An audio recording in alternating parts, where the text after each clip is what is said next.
Mereka mekar sesuai dengan usia dan kemampuan serta keunikannya. Gak ada yang mengenali itu, ya, kecuali kita yang melakukannya. Oke, berikutnya. Jadi ada dua dimensi perlakuan patut terhadap anak, ya, patut.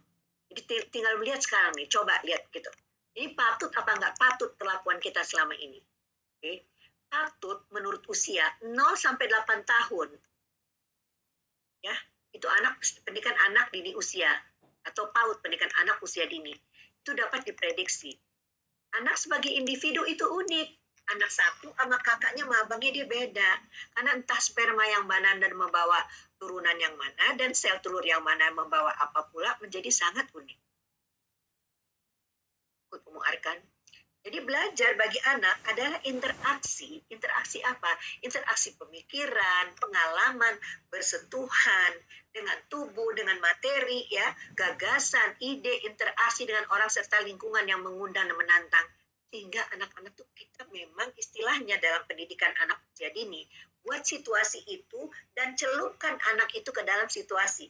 Supaya dia terwarnai oleh celupan itu. Anak tercelup dan dilarut di situ. Itu ada teknik bermain, namanya bermain bermakna.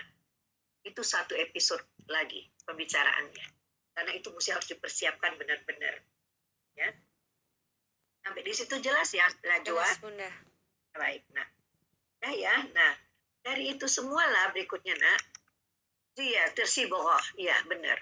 Ya, terwarnai sama orang tuanya. Nah, jadi udah selesai ini nih fungsi ayah dalam pengasuhan tadi itu yang ikut bermain, mensibohah anaknya, mewarnai, mencet jiwa anaknya, maka kita harus juga merumuskan tujuan pengasuhan tadi yang udah kita bahas sedikit di depan. Ya, jadi Ibu bedakanlah ini ya ada surat itu tapi Ibu lupa surah apa, ingat nggak nak ya? Itu jelas benar dibedakan tujuan pengasuhan buat anak laki-laki dan tujuan pengasuhan buat anak perempuan. Maafkan ya, nanti saya cari lagi, saya lagi lupa sekarang. Jadi buat laki-laki, benar-benar hamba Allah yang takwa. Perempuan juga hamba Allah yang takwa. Tapi anak laki-laki siapkan menjadi calon suami. Kalau perempuan jadi calon istri, maaf itu terbalik apa sama. Kalau di sini calon ayah, di perempuan calon ibu. Ya, jadi ayah mempunyai keahlian di bidang-bidang tertentu sehingga dia bisa mencari nafkah. Perempuan juga punya keahlian bidang tertentu sehingga juga dia bisa mencari nafkah, tapi dari rumah. Ya. Jadi ayah sampai perempuan sampai 4 itu cukup. Dia juga sebagai pendidik, of course, ada A-nya. Tapi ayah lebih berperan sebagai pendidik, dia mendidik istrinya dan mendidik ibunya dan mendidik saudara-saudara dia, ya, yang berada di bawah dia. Kalau misalnya dia punya abang atau kakak yang meninggal suaminya, maka anak-anak yatim itu tanggung jawab anak laki-laki. Ya, yang sakit-sakit apakah mertuanya atau ibunya, itu tanggung jawab anak laki-laki. Jadi oleh sebab itu kita sebut dia pengasuh atau pengayom. Jadi mengasuh anak laki-laki lebih berat daripada mengasuh anak perempuan. Tapi anak laki-laki kita has been neglected. Nggak terpedulikan dengan baik. Karena tujuan pengasuhannya nggak jelas. Dia pokoknya kita pukul, kita pacu anak kita itu untuk sukses secara akademis saja. Satu saja dari bagian otaknya yang berfungsi. Cerdasan. Jangan salah, orang bilang repot banget ya punya anak perempuan. Kan dulu sih kan Ibu Najwa anaknya perempuan semuanya. Laki-laki yang pertama, laki-laki yang 2 sama 3 perempuan semua. Ibu perempuan semua Najwa. Orang bilang begini sama Ibu, saudara-saudara Ibu, repot ya El punya anak perempuan. Dalam hati Ibu gini, gue bersyukur banget sejenis sama gue, gampang kasusnya. Laki-laki kan kita nggak ngerti otaknya. Maka kalau nggak bagus-bagus dia ngelawan.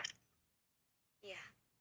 Tapi alhamdulillah Ibu karena punya cucu 3 laki-laki. Dulu kalau seminar Ibu bilang, ibu-ibu, bapak-bapak tolong ya doain saya punya cucu laki-laki. Anak saya 3 perempuan. Allah kasih bok 5 Najwa. Masya Allah. 5 laki-laki semua. Baru dapat perempuan lagi penuh. maksud ibu udah get along, emang ibu bilang sama bapak, iya ya, untung saya dikasih anak perempuan semua. Saya kayaknya susah kalau punya anak laki-laki. Karena kita nggak ngerti ya. Dia mau ngomongnya pendek-pendek, padahal kita perempuan ngomongnya panjang. Nenek, I understand, Mom. Nenek, oke? Iya, Stop betul. it. Enough. Gitu dia. Jadi Iya. kalau kita ngomong sama anak laki-laki, mesti kita hitung, Najwa. Dan sampai Hmm, 10. Iya.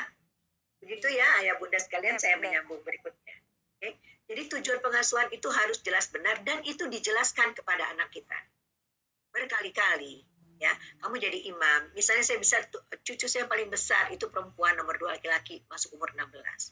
Saya udah berkali-kali bilang, kalau kenapa-napa nenek dan ayah atau ayahnya mereka dan nenek ayah kakeknya nggak sempat, kamu sholatin jenazah nenek ya.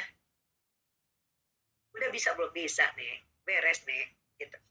Jadi ibu udah berwasiat sama cucu ibu. Ya, jadi begitulah, maksudnya itu tanggung jawab dia. Kalau misalnya nenek sakit, jadi secara bergiliran memang sama ibunya disuruh nginep ke sini untuk nemenin kami. Kalau ibu, oh masya Allah, ya Prita, terima kasih. Anak saya punya buku, judulnya Celoteh Dua Abdul. Cucu saya bernama Abdul Malik dan Abdul Rahman Ukasha. Nah, mereka itu kok pertanyaannya itu Allahu Akbar, silly question dari kecil. Sama emaknya, sama anak saya yang sulung, itu dikumpulkan berikut dengan jawabannya. Bisa pesan di sini, Celoteh Dua Abdul. Siapa tahu anak Anda nanyanya sama gilanya sama cucu saya. Tapi anak-anak sekarang nanyanya suka nggak kejawab, ya nggak sih? Iya, Iya, pertanyaannya di luar nalar. iya benar. Maulida silakan bikin buku kecil-kecil tanya Oh jawab iya, yang kita jawab ke anak kita, Najwa juga ya. betul, Bunda. Coba lihat dulu deh bukunya Mbak Wina ya, namanya Celoteh Dua Abdul. Oke, berikutnya ya. Jadi kita harus memperhatikan berikutnya adalah tahapan perkembangan anak.